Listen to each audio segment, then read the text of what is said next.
And so I'm going to get started by taking the floor trim today. And I'm going to take the bus seats out. I've decided. They're going to come out and something better will come into its place. And then I can get the floor up easily. So that is going to get me started on day 2. And I know that this floor trim isn't going to come up easy because some of these screws will just want to stick, and so I'll have to do some convincing with the crowbar and hammer. And hold on, this bad boy for the floor. I'm gonna get started. I'm sure most of these screws won't come out. Take out these screws. Nothing. Nothing. Nope.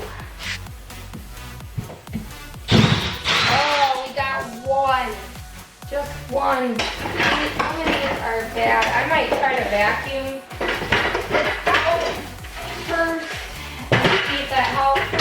I also saw someone who did WD-40, but I'm just going to try to vacuum it out and see if that helps.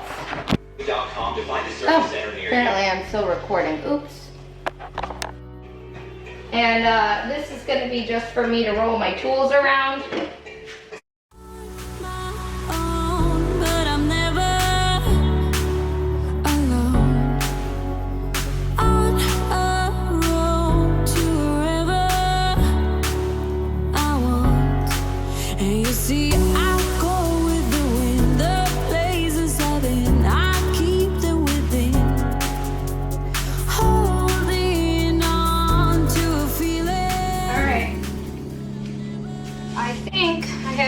This section completely, all the trim is off, so I can take up the floor.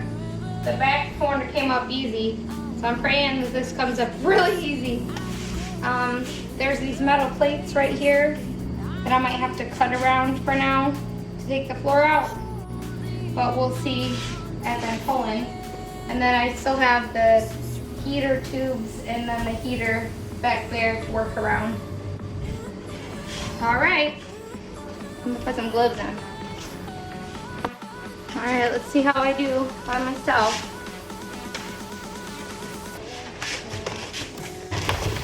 Oh my gosh. This is too easy right now. And honestly, I'm surprised the subfloor does not look worse.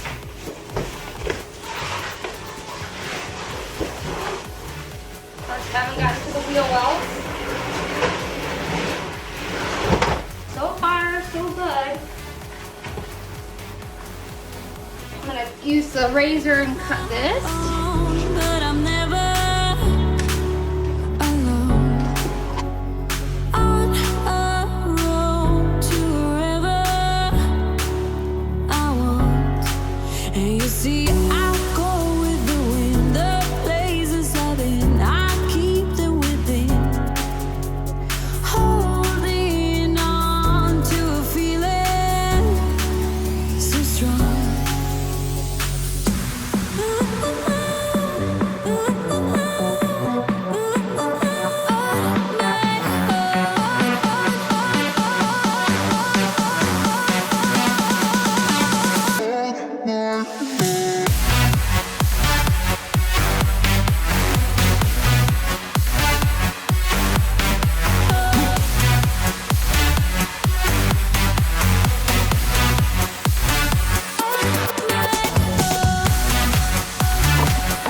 Came up really well. Like, I just cut around there, and it looks like some of the issues are from going to be around the wheel well here. Definitely see some rot there, which I kind of expected that was going to be a problem area. So, and we'll get around here. And I'm gonna guess that around this heater and this wheel well, and potentially back here where that leak was, and this window where it's been stuck open, there's probably gonna be some rot and maybe some rust. I'll check back in later.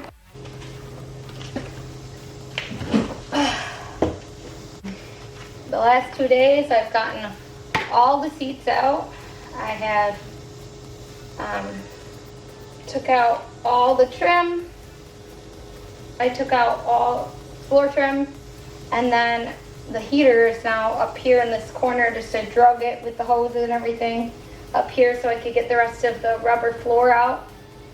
I know there's iffy spots on the subfloor. I kind of feel like the floor underneath is probably not too bad based on the subfloor. You know, whether that's a safe bet or not, I don't know. I haven't removed any of the rubber matting around the driver area or the stairs, and I know on the stairs I'm gonna have to replace or patch holes on the first step. But there's some spots around the wheel wells, and that back corner over there is probably the worst spot because that window did not go down or does not go up all the way. So the next step is doing something about this heater. I am pausing on that because there's electrical wires. I know that once you disconnect those tubes, it's gonna make a big mess, and I have to be ready for that. It'd be nice if I could drag it outside the door if it would reach, and that way I didn't have it in the bus at all to worry about any of that spilling. But yeah, I mean, I am really happy with how far I've gotten. 2 days, this is where I'm at. And I have really good ideas about what to do from here.